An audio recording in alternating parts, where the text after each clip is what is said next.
कि एक तो चोरी, ऊपर से सीना चोरी, कब्जा माफिया ताकतवर, इंतजामिया कमजोर। केडी स्कीम 33 में सरकारी अराजी से कब्जा छुड़ाना महंगा पड़ गया। अराजी वागुजार कराने के लिए जाने वाली टीम पर डंडा बरदार अफरा कामला। पथराव के बाद पुलिस इंतजामिया उल्टे पांव भागने पर मजबूर हो गए। ऑपरेशन में नाकामी की फुटेज सिटी 21 पर आप देख सकते हैं कि पुलिस वाले भाग रहे हैं और उनके पीछे जो कब्जा माफिया है वो पथराव कर रहा है, डंडे लेकर भाग रहे हैं और साथ साथ ये पुलिस की गाड़ियां आप देख सकते हैं जो वापस पलटने पर मजबूर हो गई हैं। मिराज अख्तर से तफसीलात लेंगे, बताइएगा इस पर। बिल्कुल एक कराची का इलाका है, सुपर हाईवे केडी स्कीम 33 पर साइड सुपर हाईवे थाने की हदूद है।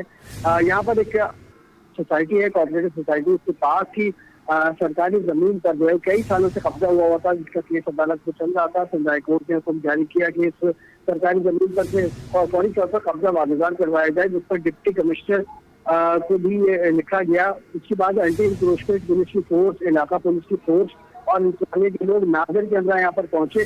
तो यहाँ पहले से मौजूद जो लोग थे वो मुश्तैद हो गए, उन्होंने डंडा बरदार ये लोग थे, उन्होंने पुलिस पर पथराव शुरू कर दिया और पुलिस को दंगे पर मजबूर कर दिया। इस फुटेज में आप वाज़ेह तौर पर देखा जा सकता है कि पुलिस वाले बेचारे जो है वो अपनी जान बचाकर भाग रहे हैं, अपनी रिजाइल में और अपनी कारों में जो है वो आगे डंडा बरदार और जिनमें खवातीन भी कुछ शामिल हैं और पथराव कर रही है वो मोबाइलों पर, तो उनसे बचने की वो कोशिश करते हुए आगे गए हैं। बहरहाल इस पूरे हवाले से हमारी बात हुई एंटी इंक्रोचमेंट फोर्स के इंचार्ज हैं अहमद जाफरी, तो वो हमसे रास्ते में, उनका ये कहना है कि ये जो लोग हैं इन्होंने कब्जा किया हुआ था सरकारी लैंड पर, और सरकारी लैंड पर जब हम अदालती हुक्म पर पहुंचे तो इन्होंने हम पर हमला किया। उसके बाद पुलिस ने अपने हिकमत अमली को चेंज किया है। अब एंटी इंक्रोचमेंट फोर्स और पुलिस की जो नफरी है वो जो है उसमें शेलिंग शुरू कर दी है इन पर, जो लोग यहाँ पर मुंतशिर करने के लिए, जो लोग यहाँ पर हंगामाराई कर रहे थे और पुलिस पर जिन्होंने हमला किया था। और इस वक्त जो है वो इलाका जंग बना हुआ है। हमारी टीम भी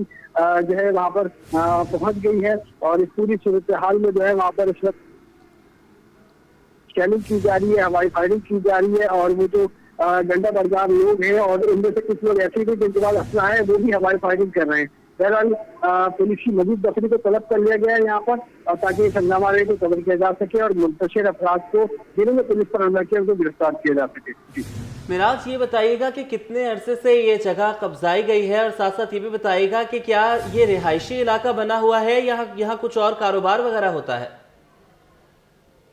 किसी भी बुनियाद पर जैसे बताया है, ये सुपर हाईवे पर केडी स्कीम 33 का इलाका है, अलीगढ़ सोसाइटी है, इसके अतराफ की जमीन है।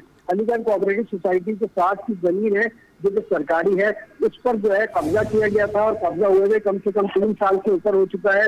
और जिन सरकार की जमीन थी और सरकार ने कई बार इसको छुड़ाने की कोशिश की लेकिन नाकामी हुई और अब जो है वो अदालत को हुक्म दिया सिंध हाई कोर्ट ने, तो उस वक्त नाजिर के साथ जाकर जो है सरकारी जमीन को जो है वागुजार कराने की कोशिश की। अच्छा मिराज, ये भी बताइएगा, जैसे आपने कहा कि 3 साल हो गए हैं इस जगह पर कब्जे को, तो 3 साल में ये इतने मजबूत हो गए कि पुलिस वहां पर गई और भारी नफरी हम देख रहे हैं वहां पर गई, पुलिस को भागने पर मजबूर कर दिया।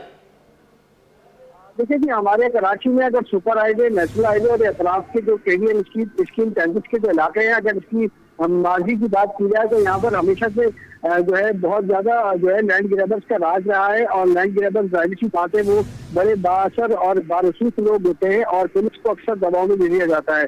तो इसी हवाले से जब सरकारी जमीन पर कब्जा हुआ और सरकार ने अपनी रट को जब चैलेंज हो रहा था तो सरकार ने कोशिश की कि इसको खाली करवाया जाए, और जब भी उनकी टीमें गई वहां पर तो नाकाम वापस आई और अब जो है वो अदालत के हुक्म पर दोबारा से ये टीमें वहां पर पहुंची, पूरी तैयारी से पहुंची। एंटी इंक्रोचमेंट फोर्स का पूरा हमला इनके साथ था, जिनमें पुलिस की मोबाइलें शामिल थी, साइड सुपर हाईवे थाने की पुलिस इनमें शामिल थी, मलीर और ईस्ट की पुलिस इनके साथ शामिल थी। लेकिन इसके बावजूद वहाँ इतने ज्यादा लोग थे जो मबीना तौर पर लैंड माफिया के या उनके कहने पर वहां पर जमा हुए थे, उन्होंने पुलिस पर हमला किया और पुलिस को उन्होंने वापस लौटने पर मजबूर किया। बहरहाल पुलिस वहां से वापस लौटने के बाद कुछ दूर जाकर रुक गई और उसके बाद उन्होंने मजीद नफरी तलब की और अब वो मजीद नफरी आ चुकी है और शेलिंग भी जो है वो पुलिस की जाने से शुरू कर दी गई है ताकि इस मसले को मुंतशिर किया जा सके और जो सरकार की जमीन है जिसकी करोड़ उसको। ठीक है मिराज, अभी आप हमारे साथ रहिएगा।